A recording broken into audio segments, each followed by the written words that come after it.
We like to believe that survival has meaning, that if something lasts long enough, it must have been protected, chosen, intended. But the universe doesn't think in stories.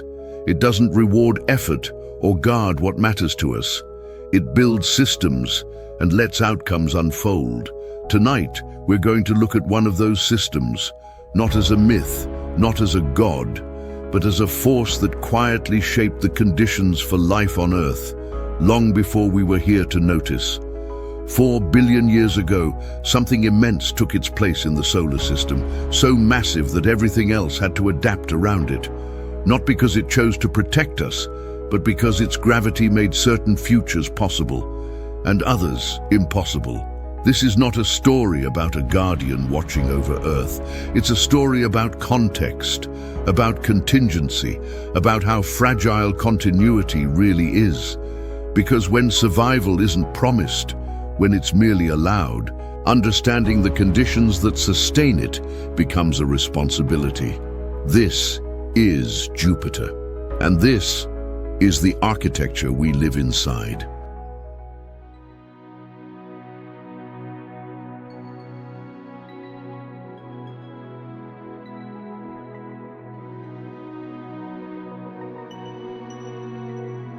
Jupiter is Earth's goalkeeper. For more than 4 billion years, it has stood at the edge of the solar system, intercepting, deflecting, reshaping the trajectories of worlds that could have ended life here, all from 600 million kilometers away. A goalkeeper out there?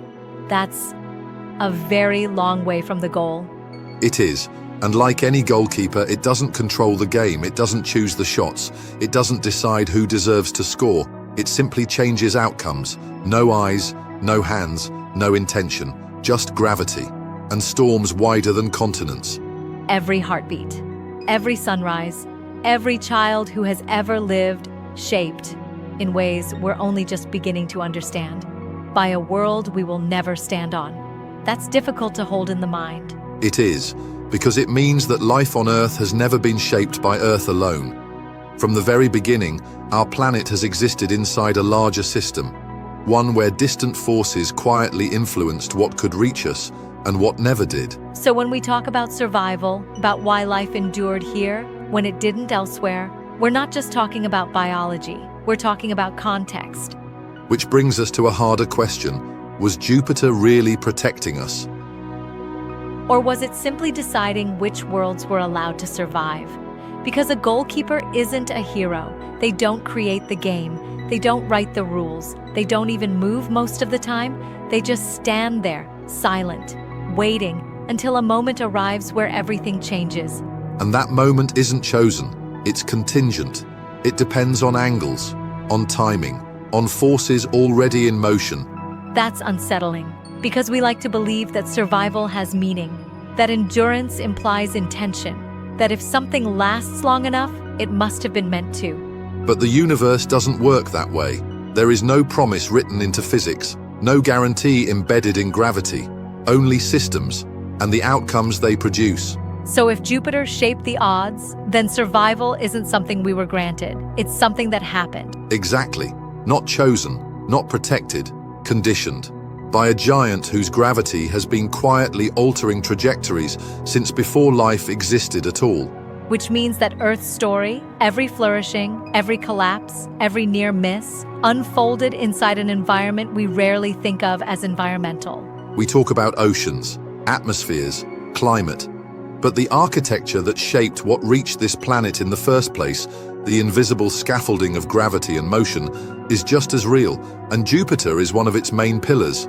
So this isn't really a story about a guardian watching over us. No, it's a story about context, about how life unfolds, inside systems it never controls, about how existence is shaped not by intention, but by structure.